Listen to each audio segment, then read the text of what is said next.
Ils sont plus de 62 000 candidats à prendre part au concours de recrutement dans la fonction publique pour seulement 883 emplois à pourvoir. C'est le Premier ministre qui a procédé au lancement des épreuves. C'était ce matin au lycée Ba Aminata Diallo. Dans ce journal, Abdoulaye Satko et Sédiek Kamara nous feront vivre les émotions des personnes qui se sont donné rendez-vous aujourd'hui sur la place de l'Indépendance. Elles sont venues manifester leur joie et fierté et surtout leur volonté à soutenir les autorités de la transition au lendemain de sa décision courageuse intimant la force française présente au Mali depuis 2013 de se retirer sans délai du territoire national. 100% autonome en matière de vecteurs aériens, on peut le dire haut et fort, notre armée est désormais à hauteur de souhait de ses capacités aériennes. Tenez, à la base aérienne 102 de Sévaré à Mopti, on peut apercevoir des avions de combat de dernière génération. Ça sera avec nos envoyés spéciaux Ousmane Diakité et Aloubé Kone. Samedi 20h. Bonsoir. Le Premier ministre a procédé ce matin au lycée Ba Aminata Diallo au lancement des épreuves du concours de recrutement dans la fonction publique. Ils sont plus de 62 000 candidats à prendre part au concours pour seulement 883 emplois à pourvoir. Nouhoum Sissoko nous en parle. Plus de 62 400 candidats inscrits pour 883 emplois à pourvoir dans beaucoup de secteurs et concernant toutes les catégories. Voilà comment se présente le tableau de ce concours de recrutement dans la fonction publique de l'État. Le Premier ministre Dr Shogel Kokala Maïga a lancé les épreuves du concours ici à Bamako, au centre lycée Ba Aminata Diallo. Le chef du gouvernement a rassuré quant aux principes qui conduisent ce processus de recrutement. Cet événement, nous le plaçons sous le signe de la confiance retrouvée, sous le signe de l'équité et de la justice. Le gouvernement a tenu à ce que une certaine injustice soit réparée. À cause du Covid, il n'y a pas eu de concours. Nous avons tenu à ce que le plus grand nombre de Maliens puissent avoir accès au centre de concours sans risque de long déplacement à cause de l'insécurité. Vous avez des centres à Gao, à Tombouctou, à Mopti, à Ségou, à Sikasso, à Bamako et à Kaï.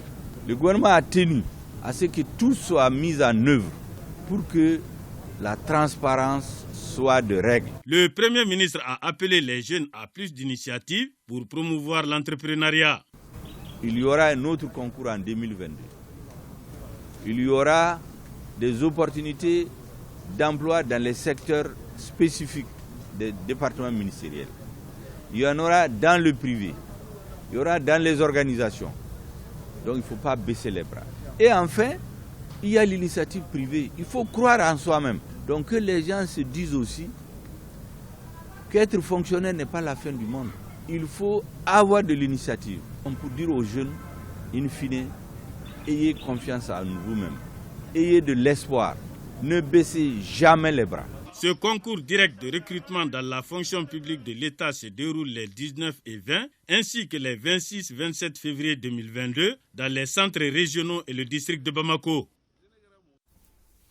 Départ acté des forces Barkhane et Takuba, une décision unilatérale prise par la France.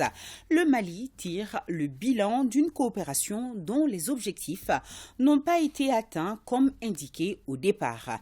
Qu'est-ce qu'il faut comprendre par cette rupture? Que feront les autorités de la transition après le départ de ces forces françaises? Pour la réponse, Sira Bachili s'est entretenu avec le Premier ministre Shogel Kokala Maïga, une grande interview dont nous vous proposions un extrait. Suivons ensemble.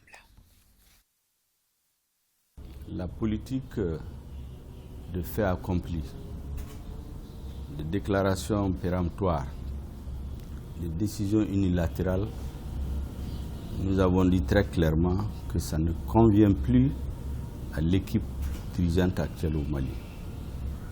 Je le dis parce que quand vous remontez le cours du temps,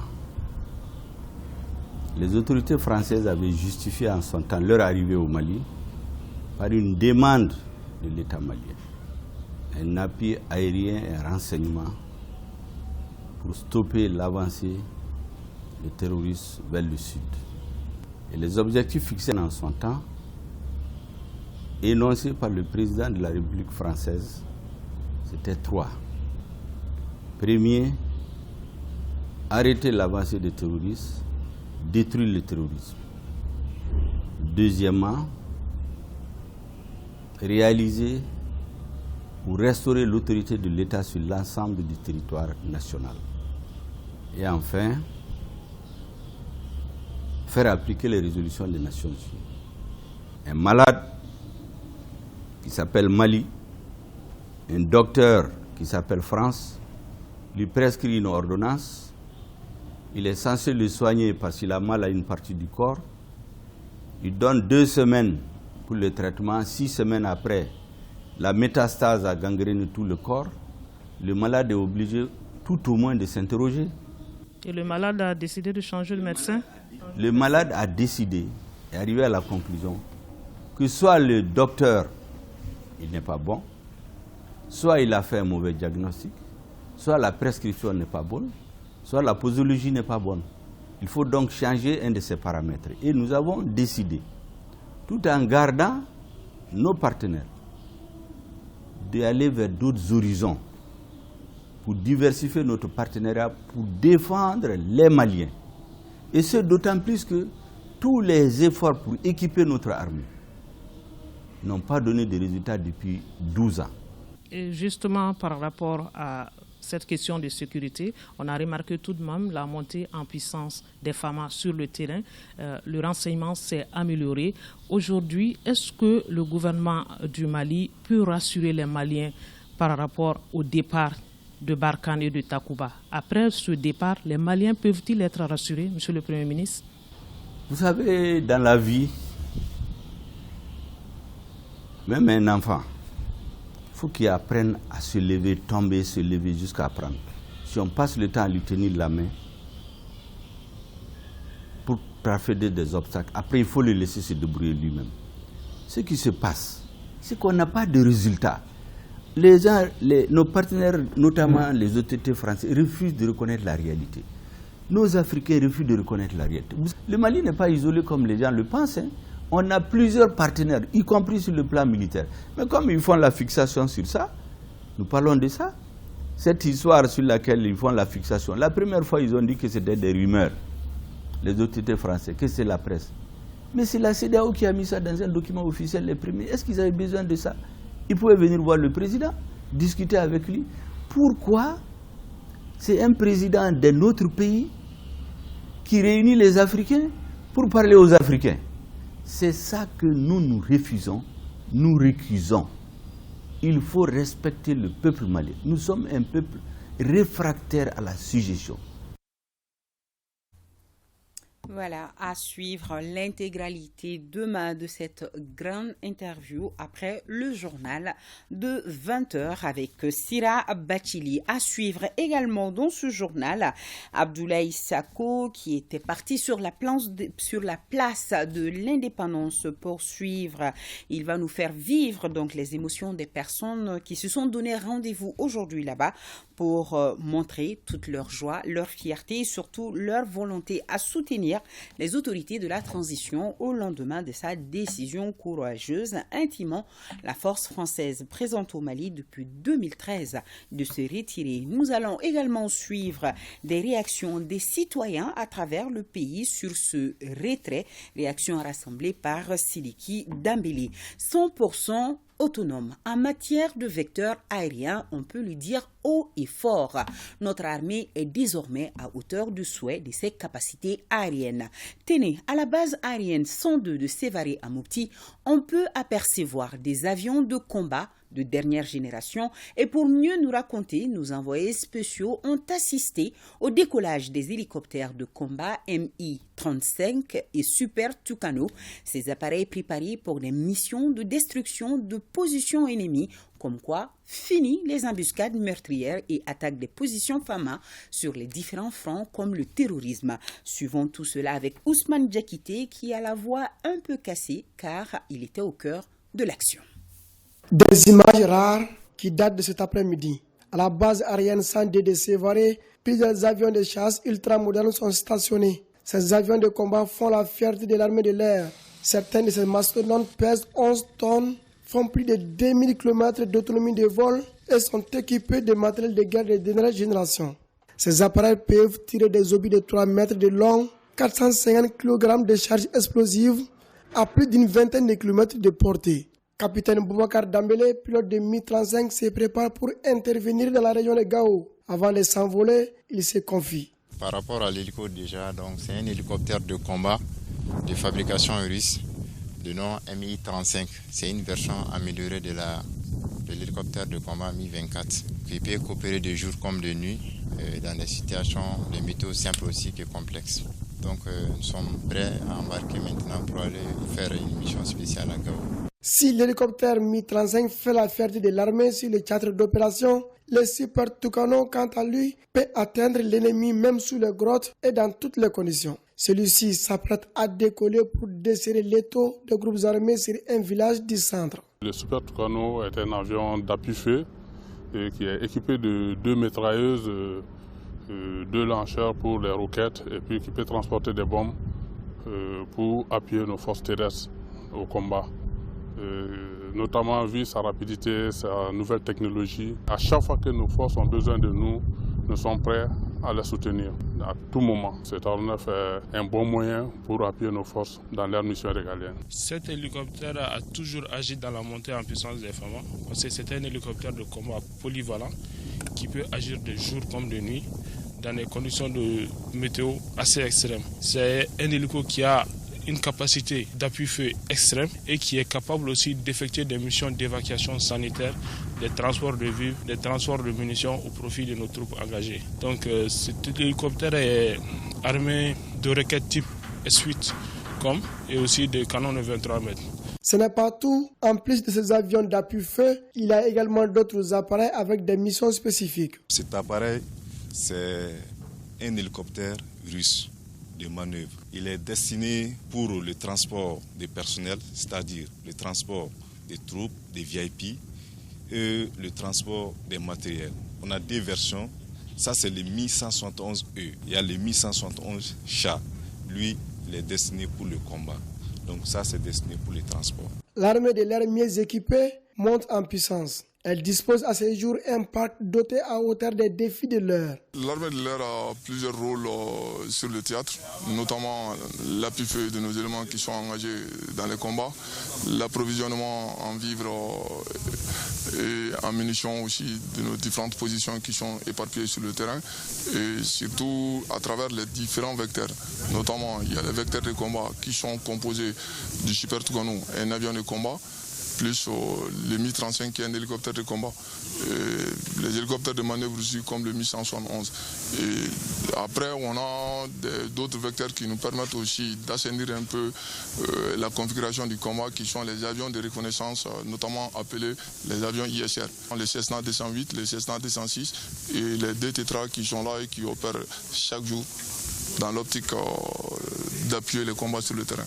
Ce nouvel élan de l'armée malienne, selon le colonel Koulibaly, est le résultat de la volonté affichée des autorités de la transition de doter l'armée de l'air de toutes les commodités nécessaires afin d'appuyer nos fantassins dans les combats contre les forces du mal. À travers ces différents vecteurs, surtout l'acquisition de nouveaux vecteurs à travers les nouvelles autorités de la transition, qui nous a permis vraiment d'être autonomes à 100%. Toutes les missions dédiées à une armée de l'air normale actuellement, on est en mesure de le faire à 100% et entre équipages maliens. Ces paroles des spécialistes sont la preuve que les autorités actuelles ont fait l'équipement des FAMA la priorité des priorités. Ici, à la base 102 de Sévaré, nos aviateurs s'engagent à libérer entièrement sous paix le Mali des mains des forces obscurantistes, tout en préservant la vie des troupes engagées au sol dans les différents théâtres d'opération à travers le pays. Merci beaucoup Ousmane Diakité, l'armée de l'air 100% autonome.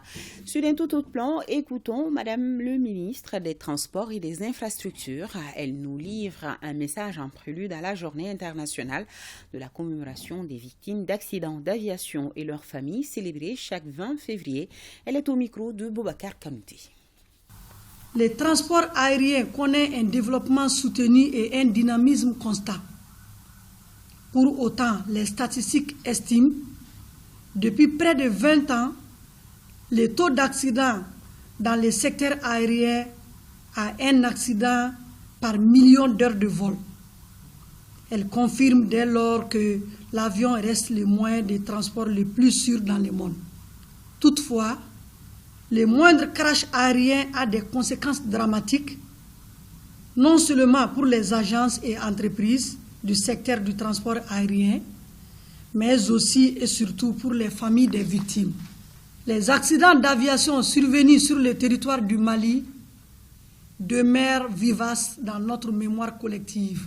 Les plus meurtriers de ces tragédies auront été le crash de l'Antonov 24 de la compagnie nationale Air Mali survenu le 2 février 1985 à Tombouctou, qui avait fait 51 victimes, dont 6 membres de l'équipage.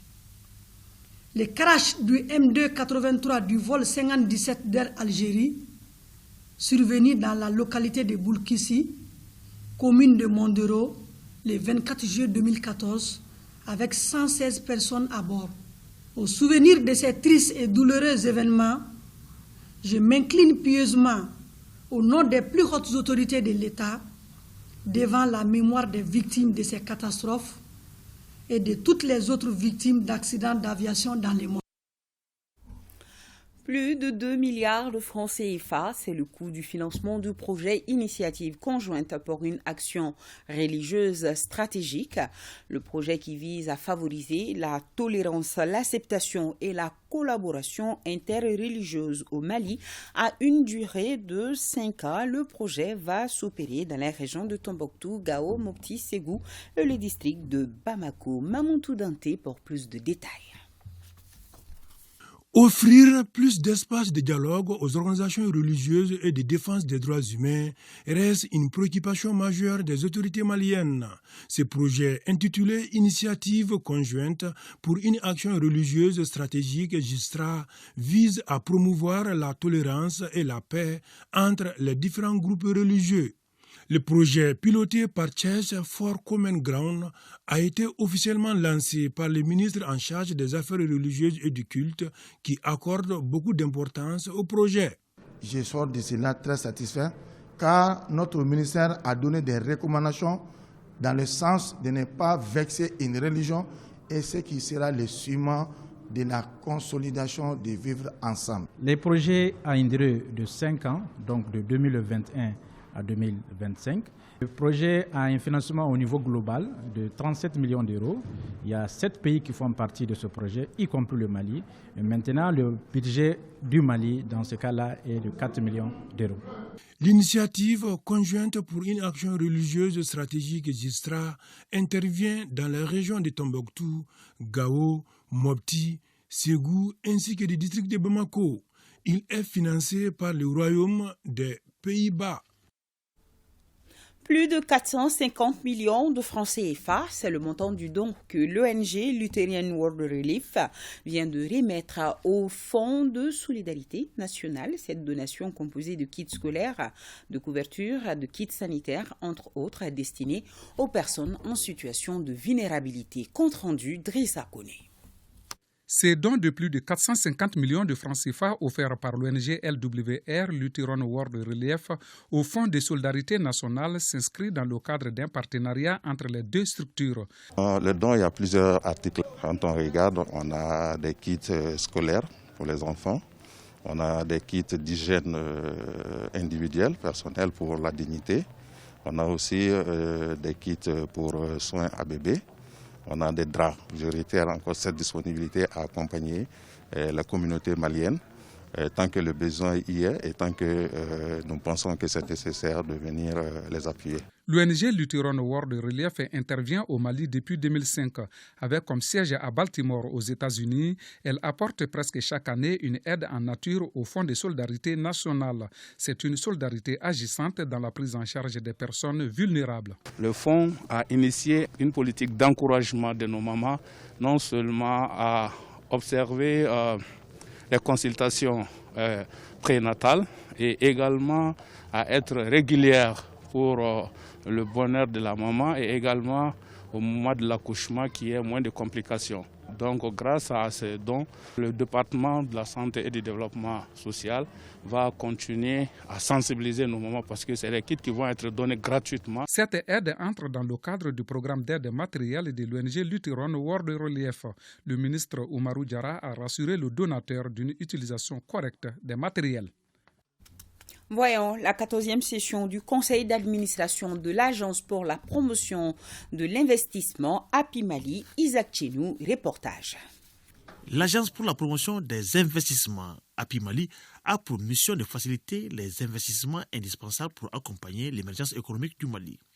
Elle tient ce jeudi la 14e session de son conseil d'administration. API Mali a déjà engrangé des résultats importants et a une vision pour l'avenir. Nous avons créé 22 449 entreprises, soit une augmentation de 51% par rapport à l'année dernière. Nous avons pu engranger 153 milliards d'investissements qui sont même agréés au code, soit une hausse de 78%.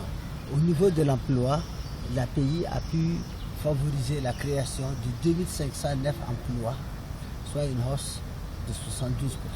Et nous sommes en train de créer un guichet pour la diaspora. Parce qu'avec le Covid, il faut favoriser l'investissement des Maliens. Aujourd'hui, l'État malien est résolument tourné vers une stratégie d'attraction des investissements étrangers dans le pays. Le ministre en charge du commerce invite les administrateurs à examiner les dossiers soumis à leur appréciation afin d'insuffler une nouvelle dynamique à API Mali. Dans le souci d'améliorer les performances de l'agence, je vous invite à examiner minutieusement les dossiers qui vous sont soumis. Ces questions sont d'autant plus urgentes que l'agence est appelée à faire face à plusieurs défis d'intérêt national et stratégique. Les défis de cette agence devront faire du secteur privé le moteur du développement. Et continuons avec la 5e session du comité de pilotage du programme de développement durable du delta intérieur du Niger, phase 2. Alpha Maïga nous en parle. La lutte contre la pauvreté est une préoccupation. Elle est et demeure une question de développement. Autour de la table, ils sont réunis pour la 5e fois. Il s'agit des membres du comité de pilotage de développement durable du delta intérieur du Niger. L'objectif global de ce programme est de contribuer au développement durable du delta intérieur du Niger à travers une vision partagée et une approche concertée de lutte contre la pauvreté des hommes et des femmes du delta dans un contexte de changement climatique. Plusieurs réalisations sont effectuées. Aussi, d'autres perspectives pour la pérennisation pour un développement durable. Dans le cadre de l'environnement, les protections des berges, la fixation des dunes, la restauration, ainsi de suite. Dans le cadre de l'élevage, c'est les fermes avicoles qui ont été construites. Dans le cadre de la pêche, c'est les fermes piscicoles qui ont été réalisées effectivement. Et il y a eu l'alphabétisation, il y a le renforcement des capacités.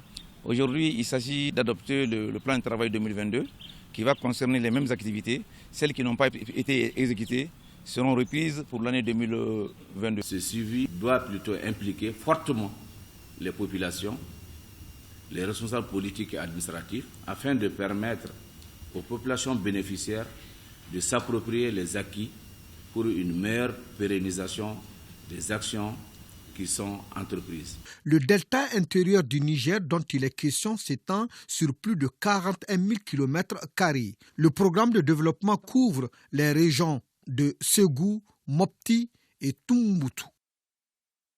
Et nous allons poursuivre avec la 45e session ordinaire du conseil d'administration du CHU Gabriel Touré avec Barakissa Ouattara.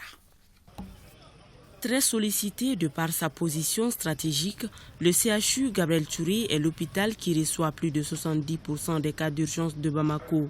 En 2021, malgré le contexte sanitaire, le CHU Gabriel Touré a enregistré des résultats satisfaisants. C'est là à travers la mise à niveau des équipements. On a eu beaucoup d'acquis en termes d'équipement, beaucoup d'acquis en termes de rénovation pour permettre d'offrir un cadre de travail agréable, non seulement au personnel, mais un cadre d'accueil agréable également aux patients qui viennent vers nous et leurs visiteurs. Si vous faites le tour des salles, vous allez voir que l'hôpital a évolué de 2021 à 2022 et positivement. Cette 45e session ordinaire se déroule autour de 5 axes. Nous allons au cours de cette 45e session examiner les documents suivants. Le procès verbal de la 43e session ordinaire tenue le 15 février 2021. Le contrôle des tâches.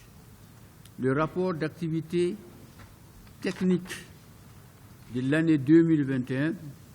Le rapport financier de l'année 2021. La programmation de l'année 2022.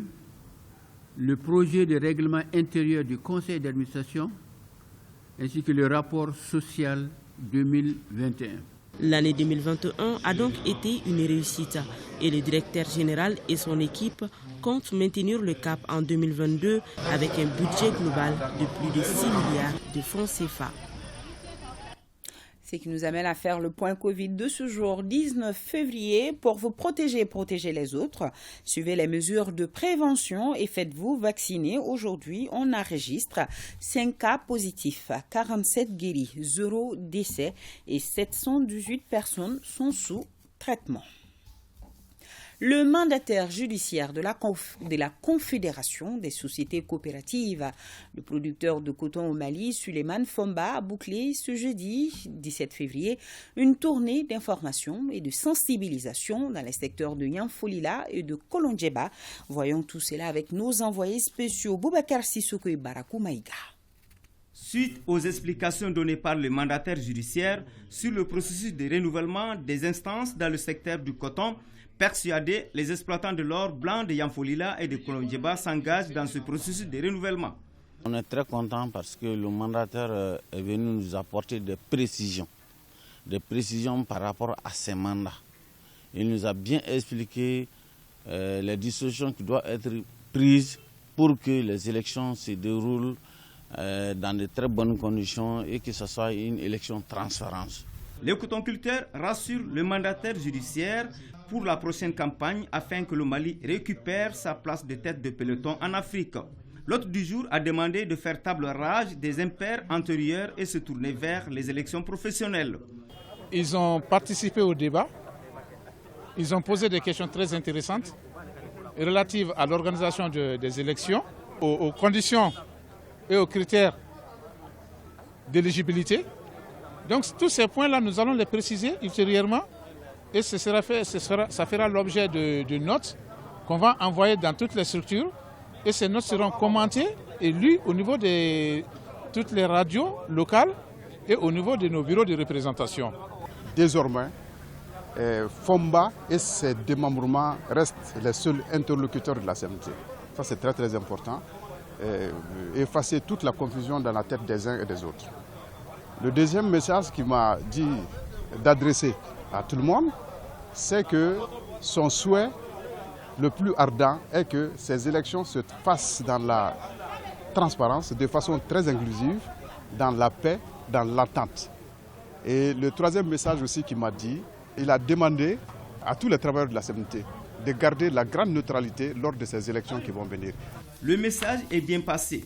Les représentants des producteurs de coton ont réitéré leur engagement à sensibiliser la base afin que les dites élections se déroulent dans la paix et la transparence pour l'épanouissement du secteur de l'or blanc au Mali. Je vous invite à suivre à présent Abdoulaye Sako et Tedia Kamara. Ils vont nous faire vivre les émotions des personnes qui se sont donné rendez-vous aujourd'hui sur la place de l'Indépendance. Elles sont venues manifester leur joie et fierté et surtout leur volonté à soutenir les autorités de la transition au lendemain de sa décision courageuse, intimant la force française présente au Mali depuis 2013 de se retirer sans délai du territoire national. Suivons. Au regard de ces manquements répétés des accords de défense, le gouvernement invite les autorités françaises à retirer sans délai les forces Barkhane et Takuba du territoire national sous la supervision des autorités maliennes. Ainsi, une page de l'histoire se tourne et une nouvelle s'ouvre. Le monument de l'indépendance aura rarement incarné son nom, à savoir la souveraineté tant chérie par les Maliens. Et ce peuple a décidé de venir aujourd'hui célébrer comme le 20 janvier 1961 ce qu'il appelle la liberté, une autonomie qui se caractérise par le départ des soldats français du territoire national.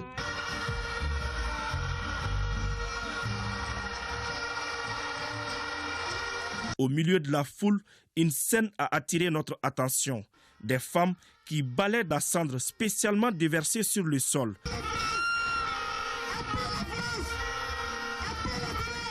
À la question de savoir pourquoi ce geste, voici ce que nous a dit Makoroba Konaté. C'est la troupe française que nous balayons ainsi. Ça fait presque 10 ans qu'elle est au Mali, mais le terrorisme continue de gagner le terrain. Que ces soldats français quittent notre territoire, car nos femmes montent en puissance. Et même les hommes comme Mohamed Chérif Kanté s'y mettent. Je fais le balai à cause de la France. Parce que je vais t'aider. Ça c'est vrai. Mais je t'aide par force. Donc cela veut dire que tu gagnes là-dedans. On est français. La communauté ivoirienne présente au Mali ne voulait pas rester en marge de cette décision courageuse des autorités de la transition. Nous sommes là à l'appel du peuple malien pour soutenir le peuple frère du Mali. Parce que le problème que vit le Mali actuellement est un problème très très compliqué qui demande le soutien de tous les peuples africains. Au Mali, la chose la mieux partagée est la fierté, un sentiment qui a permis en son temps à nos rois comme Babemba Traoré, Banzani Tera ou Firoun d'infliger de lourdes défaites dans l'armée coloniale. Voilà ce qui a poussé Adama Diarra, Dibben le Cerveau et ses camarades du Réoloton, debout sur les remparts, à demander le départ des troupes françaises à un moment où personne n'y attendait. Ce jour est historique pour eux. C'est un moment historique dans l'histoire politique du Mali et de l'Afrique. C'est-à-dire nous avons été au premier rang depuis que personne ne croyait, jusqu'à ce qu'aujourd'hui le peuple malien a crié et les autorités ont pris leur courage politique en deux mains. Nous saluons ici le leadership patriotique du président Assimi Goïta qui a décidé de suivre son peuple et c'est pourquoi au retour le peuple est prêt à consentir l'ultime sacrifice pour soutenir son président et toutes les autorités de la transition. Oui, mais qu'est-ce qui s'est passé pour que le peuple soit là? Parce que nous avons connu 10 ans de guerre, ça suffit. Et la trajectoire prise par les autorités de la transition sous le leadership de Assimi Goïta, c'est la trajectoire du peuple malien. Désormais, les Maliens sont maîtres de leur destin. Stylo en main et feuille blanche devant, ils veulent écrire une nouvelle page de l'avenir de leur pays. Et pendant ce temps, dans la foule, le jeune Massa Haïdara n'arrive toujours pas à contenir sa joie.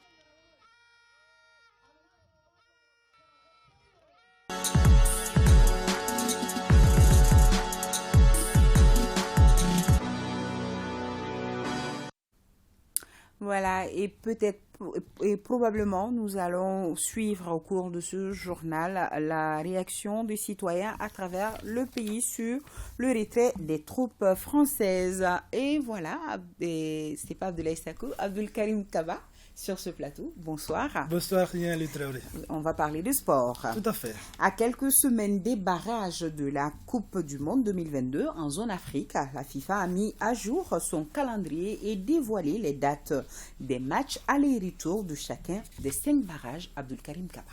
Ainsi, la FIFA a donc décalé les dates de ces barrages, initialement prévus du 24 au 27 mars. Les matchs se joueront finalement du 25 au 29 mars. La double confrontation entre le Mali et la Tunisie aura lieu du 25 au 29 avec le match aller ici à Bamako au stade du 26 mars de Yelmadio à partir de 17h. Égypte-Sénégal, RMIC de la finale de la CAN Cameroun 2021 passe du 24 au 28 au 25 au 29. La rencontre Cameroun-Algérie avec match aller au stade Amadou Aïdou de Yaoundé sont prévus du 25 au 29 mars. Les rencontres de la RD Congo-Maroc avec l'aller au stade des Martyrs de Kinshasa seront jouées du 25 au 29 mars. Et enfin, le Ghana et le Nigeria n'ont pas encore annoncé les nouvelles dates de leur double confrontation comme les autres. Sur le plan local, Abdulkarim Kaba, Coupe du Mali de football, phase de la Ligue du district de Bamako, 7 qualifiés sur les 9 places de la Ligue de la capitale sont connus. Il s'agit du stade malien de Bamako, victorieux 2-1 du CSK. L'AS Real a éliminé les 11 Qatar de Nyarela par le score d'1-0. Coupe du Mali, c'est aussi des surprises comme cette victoire de la Somme, dernier du classement du championnat national qui bat 1-0 l'ASCO, ou encore la victoire des clubs de seconde division Binga FC et Asie FC respectivement face à l'AS Black Star 2-1 et Yellow Olympique au tir au but 9-8. Pour le moment, les clubs de la Ligue des districts de Bamako qualifiés pour la phase finale sont en fait à Somme, le Stade Malien de Bamako, l'USFAS, l'AS Real, tous donc de la Ligue 1 et Binga FC et Asie FC de la Ligue 2. L'on connaîtra demain dimanche le tableau complet des qualifiés de la Ligue de la capitale pour la phase fédérale. Et c'est là l'issue des dernières rencontres, notamment AS Sema, Djoliba AC et FC Diara AS Police. Et changement à la tête de l'Union sportive de Bougouni, et c'est désormais Ishaka Suleiman Djakité qui est le président du club depuis ce matin. Abdulkarim Kaba. La liste du vice-président sortant Ishaka Suleiman Djakité a été élue donc à l'unanimité pour diriger les rênes du club de la capitale du Bani Mounoté. Ishaka Suleiman Djakité succède ainsi à Zoumananti et Doumbia à la tête de l'US Bougouni. L'Assemblée générale élective de l'Union sportive de Bougouni, USB, s'est tenue aujourd'hui dans la salle Siraba Tougola de Bougouni. L'US Bougouni a remporté la Coupe du Mali de football en 2012. Elle a été reléguée en 2e division la saison dernière. Le nouveau président a donc à cœur de faire monter l'US Bougouni dans l'élite du football national. Signalons que Ishaka Suleiman Djakité est président de la commission marketing et télévision de la Fédération malienne de football. Reste à lui souhaiter bonne suite. Tout à fait. Alors, Abdulkarim Kaba, je ne veux pas vous laisser partir. Connaissez-vous Nanyerki? Si je vous dis Nanyerki, j'espère que je l'ai bien prononcé moi-même. Nanyerki, ça vous dit quelque chose, ça? Alors, je pense que ça doit venir de la région de Sikasso. Effectivement, en Sunofo, Nanyerki, c'est une plante. Mais ce soir, c'est un festival qui porte son nom. Le festival Nanyerki bat donc son plein en 3e région depuis ce jeudi. Le thème de cette 3e édition, la culture, une boussole pour le développement. Les initiateurs veulent faire de l'événement une plateforme d'échange des enjeux de la création, du vivre ensemble, de la coopération transfrontalière et l'intégration. Ils sont environ 300 exposants venus de 9 pays à prendre part à ce rendez-vous fédérateur des communautés Sinofo. Beaucoup de Sinofo là-bas, Msokoro Séréné nous en parle. La culture, dit-on, est ce qui reste lorsqu'un peuple a tout perdu. Et le festival Nanyerki, qui lance ainsi sa 3e édition, constitue un élément essentiel dans la dynamique de sauvegarde de notre patrimoine. En plus d'être un espace de rédemption des communautés sénoufo du Mali, de la Côte d'Ivoire, du Burkina Faso, du Bénin et du Ghana, Nanyerki se veut un véritable outil de développement local, national et sous-régional, comme l'atteste le thème 2022, la culture, une boussole pour le développement. Le festival Nanyerki demeure une plateforme où l'on discute tant les enjeux de la création que les problèmes du vivre ensemble. Cette année, nous avons enregistré environ 300 exposants venus de divers horizons et diverses nationalités comme le Niger, le Cameroun, le Bénin, le Burkina, le Sénégal, le Tchad, j'en passe. L'artiste de renommée Souleymane Traoré n'est pas solo. Dans un hymne dédié au festival, donne alors le ton de ce rendez-vous du donner et du recevoir. Défilé de troupes traditionnelles, Chiwara, Mbolon, Korodougaou, parade de marionnettes et des danseurs de feu, autant de prestations qui ont émerveillé le public. Au-delà de l'aspect culturel du Nanyerki, je vois plus en ce festival un véritable projet de développement. Aujourd'hui, on a une jeunesse qui est en manque de repères. On parle beaucoup de Malikoura, mais moi j'ai dit il faut qu'on se tourne un peu vers le Malikoro. Parce que c'est ça qui va nous permettre de mieux nous projeter dans l'avenir.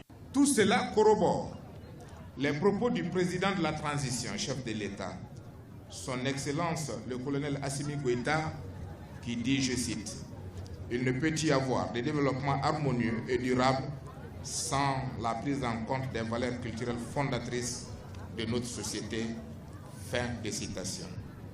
À ce titre, le festival Nanyerki, comme bien d'autres initiatives culturelles, sont des manifestations de notre conviction inébranlable du rôle fondamental de la culture dans le processus de développement.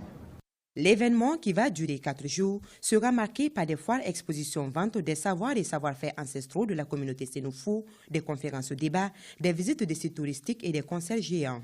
Avant de quitter Sikasso, le ministre Guindo a rendu une visite de courtoisie aux notabilités. Grand merci à nos téléspectateurs de Sikasso qui vivent au rythme du festival Nanyerki. Point final à ce journal.